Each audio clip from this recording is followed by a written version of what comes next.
Hello! Today we are here to do a preview of the expansion for Vigilante. We did a review of the base game before, but we got the opportunity to play the upcoming Kickstarter. Yep. This is a prototype. It's not the final version, but even with the prototype, you get some pretty nice cards with it. Yeah, the quality is pretty good. So we won't be rating a lot of this because it's not Right. the final version, so I can't say what the final quality is going to be.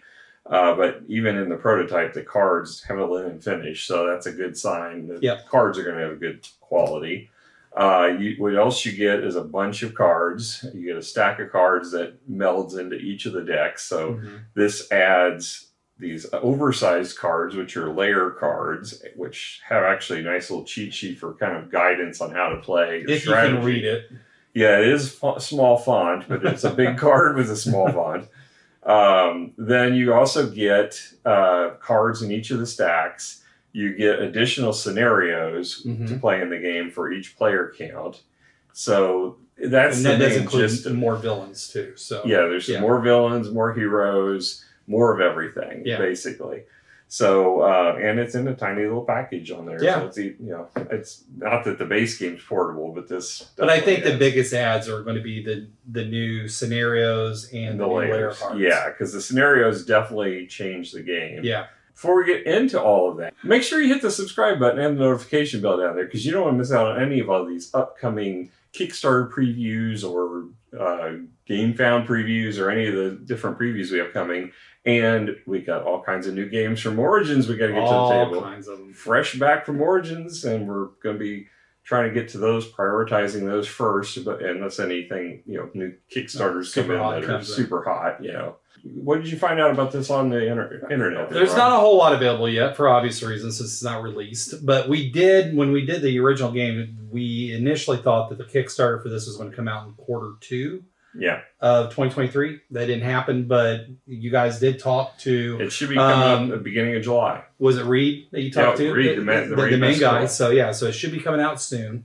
So Reed is the designer, Reed Mascola. Art by several different people. I got Alvaro Calvo Escudero, Teresa Guido, Jean Pascal Kegel, and Tanho Sim. And there was more. I just didn't go into further detail with that. And it's published by Paranoia Rising Games. Plays 3 to 5 people, 90 to 120 minutes. Took us way longer than that. But we got a lot of people that we taught for the first time, so it's probably a big part of it. And a lot of people that talk throughout the game. Yep. And then, but also because we don't know how much, when it's going to be coming out, we don't know the pricing of it yet. Yeah. So. All right. So we mentioned already kind of what you get in the box. Beyond we don't know what the final quality is going to be. Presumably, it's going to be the same as what's in the final product of Vigilante, which the cards were pretty nice in the original. Yep. They actually sent us a basically prototype version of all the cards because otherwise it would be problematic to play the expansion without having the same quality of cards because you would notice exactly which cards were from the expansion. So Reed had already thought of that and sent a complete set of all the cards in prototype format so we could play the game and be able to judge it fairly. So the cards stock was slightly better in the final version. But the pieces beyond that, you've got the little red tokens. The prototype ones are different size than the ones that come in the actual gameplay. The player mats are the ones from the base board game, which is basically a very thin. It's card stock, really. And then you got the allegiance tokens that were the same. We use those from the same for the base game. And then you've got these little wooden lightning bolts, which are your action markers. And then the player board that kind of organizes stuff for you. Yeah. So, the cheat sheets that was one of the things we liked that was on the player screens before. It's, you're using the same cheat sheet. It doesn't really change the actions. There's no new actions in the game, really. So the rule sheet that they gave us, it's not the final rules, I'm sure, because it's just let's hope not. So because they were kind of just 2 little pieces, half one, no backing on 2 pieces of paper. There's going to be a final version of the rules, so I can't really rate what the rules have because this is definitely not. This is more of a what's new in the game. and then some card clarifications if you ran into so many questions on the new cards. Let's talk about what we did like and what it added. So what do you think about let's talk about the layers. What do you think about the layers? The layers you get dealt two at the beginning of the game. You pick one, and it basically gives you kind of a boost at the beginning of the game that you can potentially have an ability or power. Sometimes it's passive, sometimes it's an active one. Well, it looked like all of them have a passive ability and a action where you have to spend an action point to do it. So I had one that lets you basically accumulate mercenaries and then heal for each mercenary that you accumulated. Once you got it going, was really nice. It took a while to get it going, but it actually helped the villains more because they had the ability to there was only one. Well, technically there were two. No, there was only one. Just someone got to copy her mission. You got to clone. I did, and I got to win because of it. Somebody got to piggyback on somebody else to ride them to their way to victory. As far as the abilities, I think the layers add a lot to the game. I agree. I like the layers a lot. It didn't really give you a direction of where to go, but it just kind of helped you get stuff going, and it just gave you a little extra boost, like Randy said, that was nice to have. Yeah, I mean, that's the thing is they were nice, but they didn't really feel overly powerful. Right.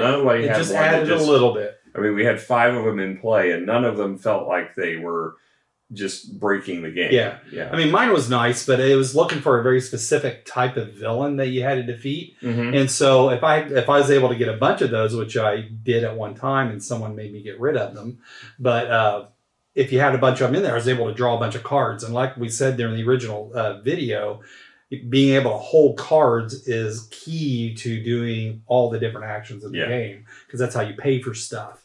So if I was able to draw a bunch of cards, it made the game a lot easier. Yeah, so I mean, you use the cards for everything. You use the heal. I mean, they have different effects on each of the cards. Plus, you use them to spend to buy more heroes. Yeah. So they definitely are key central to the game. And I was very short on them most of the game. So it was nice. You had a nice ability for cards. My healing ability, I didn't feel like contributed much until it was too late in the game. But when it did, it healed a ton of health. Yeah, you were healing like 6. Yeah, 6 in one fell swoop. But you can only do it once per round. Right, but still, it's pretty good. Yeah, it was not bad.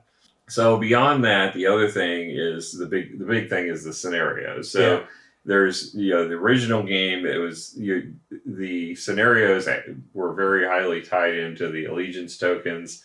The scenario we played tonight, it was from the new set, and it basically was a free-for-all, every man for themselves, if you will, where you had one hero, one villain, and everybody else played a neutral character. Now, one thing I'll say I didn't like about that was it felt like the allegiance tokens were much less important.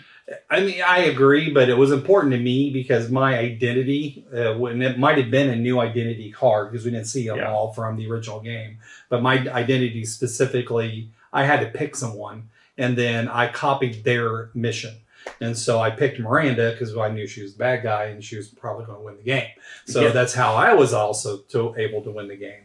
In that regard, it would have been more important for me to have been able to look at her allegiance tokens to kind of verify that. I just didn't get the opportunity to do it that much. But I do agree. It was nowhere near as important as it was the first time we played it. So, I mean, and given that it takes away that element of play, I can't say I like that particular scenario as better than the other ones. But it adds basically 3 new scenarios that you can play through, and each player counts. So there's a lot of variability, and anytime you add variability, I like that.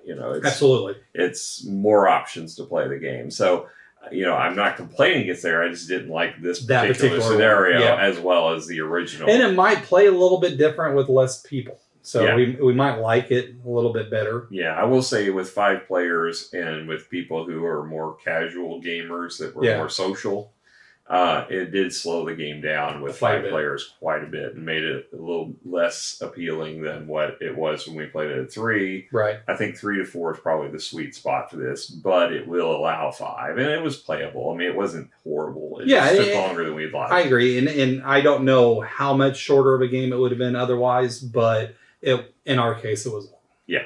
So That's at least my thoughts on the Yeah. game. I think it does contribute and add to the game. If you're a fan of the original Vigilante, then this is probably going to be something you'll want to pick up just because it gives you more of everything. Right. So we both scored Vigilante in the original video 8.5. So do you still think it's 8.5, or do you think it a little bit better? I mean, I think that it's, it doesn't downgrade my opinion of it. I think time is, passed, and, I don't know if I would give it 8.5 now looking back. It's probably 8.5. It's still a great game. Yeah. But I don't think Vigilante's expansion, the Hidden Motives expansion, adds enough to raise it anymore. Sure.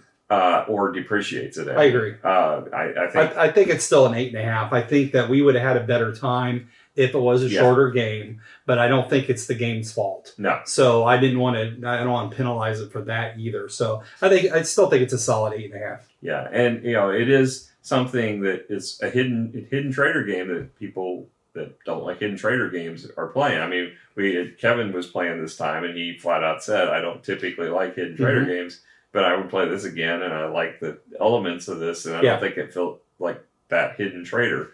Does it satisfy my itch for Battlestar? Absolutely not. Right. I picked up Stuff of Legends, and I'm hoping I'll eventually get that to the table at the Origins, and that may satisfy some of that craving, but probably not. I'll probably still want to play Battlestar over anything else. But this is still a great game, and it's got those little elements of, if you do like hidden trader games, it might be one you can get and others. Yeah, because I'm not a big fan of it, but I like this game, so maybe it's a happy middle. Yeah. So if you've had a chance to play Vigilante, what were your thoughts on it? And if you haven't, this is a good time to get it because it'll be in the Kickstarter. I'm sure they'll have where you can buy the whole bundle. Oh yeah, I'm sure. Yeah, I mean that's I didn't talk to Reed about that, and I'm excited to see if they got any exclusives, so that and not just but some upgrades to it, because it'll be neat if they do. I don't know what they could do, but maybe a nicer player mat or something, if that was an option, might be cool. Yeah, I mean, we have no inside information. Yeah, we have no idea as far as what plans he has for stretch goals or anything like that, or add-ons. But that would be nice to see if some of the player components were upgraded. Yeah. I mean, I like the screen, the printing on the screen, but the screen is a little flimsy. So a little nicer screen would be good, but I don't know. If we'll maybe like the ones from Capal, that'd be kind of cool. Yeah, those were nice. Yeah, those are nice. So, all right, well, that's our thoughts on Vigilante Hidden Motives. Yeah, we liked it. Hope you like it as well. Yeah. All right, check it out. Coming up in early July on Kickstarter.